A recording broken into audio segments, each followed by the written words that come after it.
Hey everyone, so I just wanted to do a short video just telling you a little bit about what focusing is, why it might be helpful right now, and a quick practice. So basically, focusing was created in the 1950s by Eugene Gendlin. He was working at the University of Chicago and he was friends with Carl Rogers. So if you are a therapist, then you will know that Carl Rogers is the therapist who created person centered. So he was friends with him and he was curious. Like, Gentleman was like asking, what is it that makes therapy successful? And he was really curious about what is it that's healing about therapy. So they watched videos of Carl Rogers initially doing therapy, and then over 15 years, Gentleman and his students watched like several different therapists doing different styles of therapy. And what they were watching for was when a client said that the therapy had been successful, what did they notice about those sessions? And what Gendelin noticed was that the clients who were successful early on, he could point them out right away because the client had a way of relating to their experience by turning inward and speaking to something often quite vague. And then as they acknowledged that piece, something shifted. So it could look like closing your eyes and,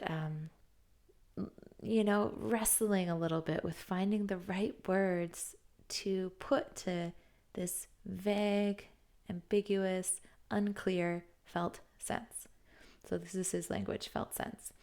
Um, Basically, what he found was that the people who could do that naturally reported success in therapy. So, despite what style of therapy they did, which is really interesting because a lot of therapists, say certain therapies are effective for this or that.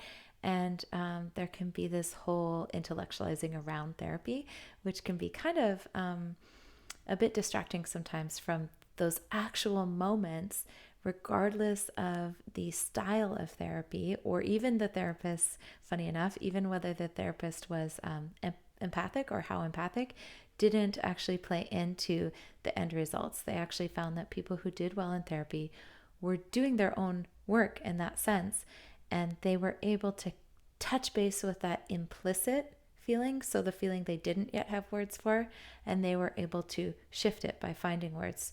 So in some therapy styles now, we talk about like the left right hemisphere integration, and that's one of the things that's happening when you do focusing. But it's also got a mysterious component. I like that it comes from philosophy. It's kind of cool because Gendelin did so well to use no words that we're already comfortable with. He didn't want us to make any assumptions about what was meant by any of the directions, even. So he tried to use language that got you just really into contact with that vague feeling and how to relate to that feeling in a way that led to a lasting shift. So that was his whole goal with creating focusing. So he wrote a book on it, um, and he started to realize that you can teach this to really anyone. So it's a learned skill, which is really cool to know as well, because people who approach focusing, not all of them are therapists. Some people who train in therapy are teachers or mental health professionals of nursing or all kinds of different roles people are in. So I've found that when I'm helping people to learn to practice focusing with themselves, no matter what job they're doing, they're often using it with their clients. It's just translating into their work. And so it's really kind of exciting for that. And then, in addition to all that, the ways that we can start to use it in our work and find more success in life, it's a really grounded approach. So, right now, with everything that's going on, I know a lot of us feel like our roots have been severed. And I know I go in and out of those feelings. There's times where I'm like, today the sun's coming out and I'm actually feeling really, alive and present. But there's other moments where I feel this fear of like, what is coming? Like, what's going on with the economy? What's going on with the world? Like, how many people are going to be affected by the virus? And I can totally see that there's a lot of unknowns, and And yet accepting that kind of gives us some freedom, because if we try to look too far ahead, that's paralyzing. So there's something about being exactly where we're at. Even just take a breath with me here.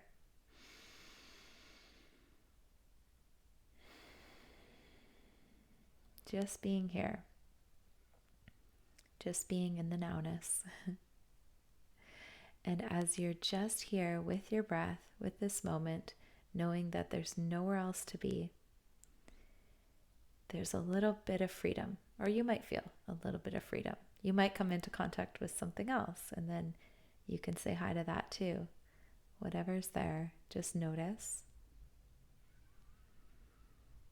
Just be curious about it. You might even close your eyes. Just let the body relax. Make any kind of movements that might feel good to just settle in for a moment of practice. And this practice is halfway in between a meditation and the usual way of being. So it's not all the way internal, but you may have your eyes closed as you're kind of just taking note of the different elements of what you find inside. So some things you might find could be really distressing. And if that's true, see if you can feel a little bit of space between you and that. And just take a moment almost to take inventory of the different parts of your experience that you find. Just acknowledging them.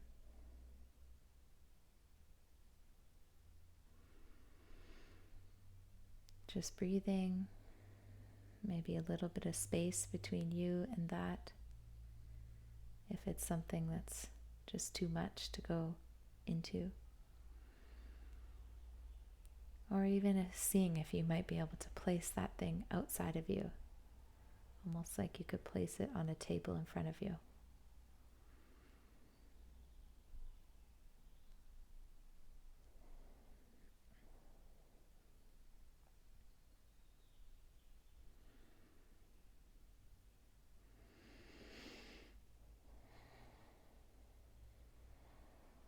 And just see if you might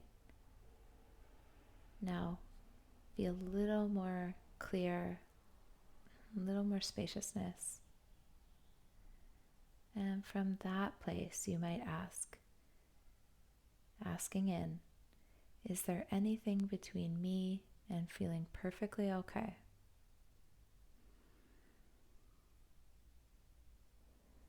And just see what arises from the body.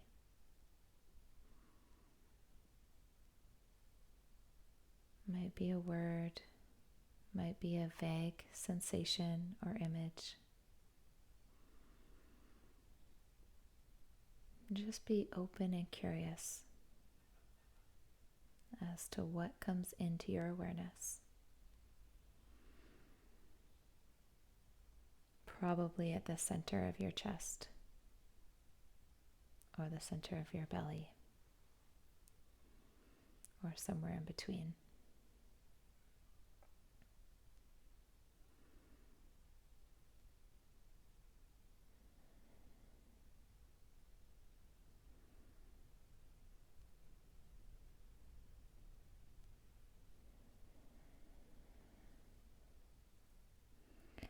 And just ask yourself, and why does this matter to me? What matters about this to me? Again, just see what comes. Find any images or words that capture the feeling inside.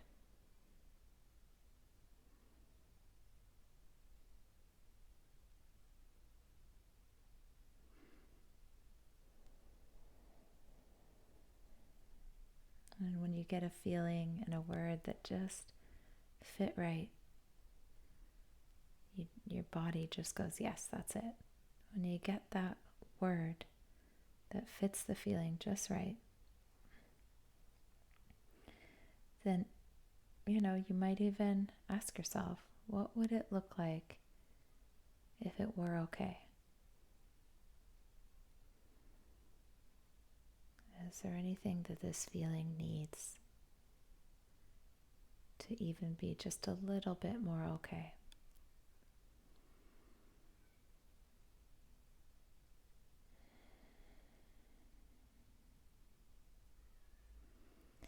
I can give you an example as I feel my heart right now. I feel there's like almost like a fiery feeling in the heart, a soft fire, but it is causing me to feel almost tempted to talk more quickly and get over this exercise. So as I notice that feeling, what I'm finding is helpful is just the simple words. This is here too.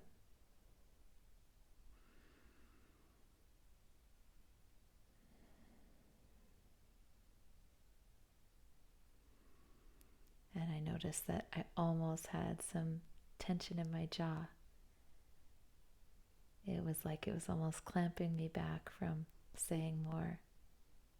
And then I just said, and that too.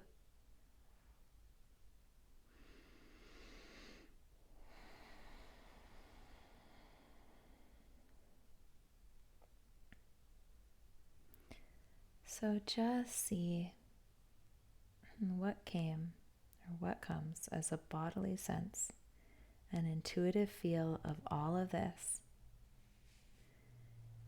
You may have already floated back between the feeling and the word, checking in. And when you get the sense that the fit is just right, just see if there's a shift.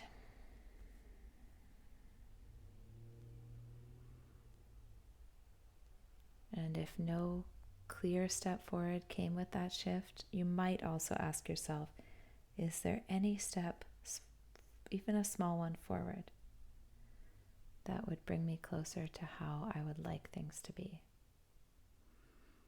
What's one small step that could move me forward?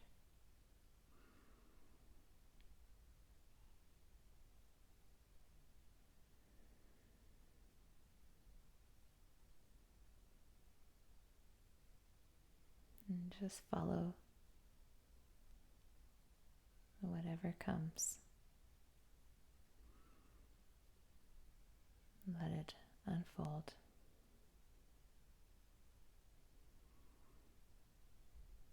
And feel if there's a difference in your body now from how things felt when you started.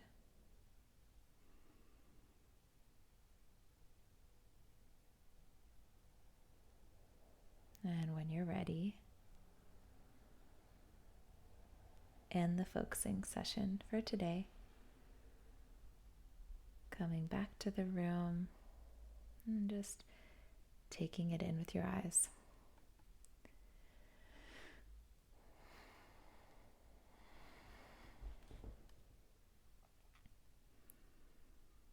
So that was a small example of focusing.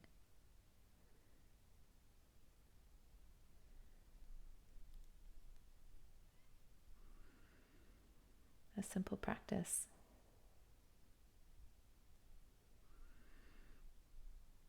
And just again, take note if there's been any shift throughout this practice.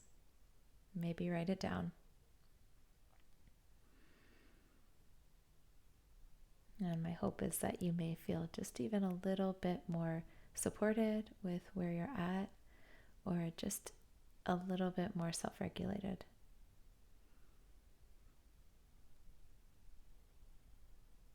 Sending lots of love.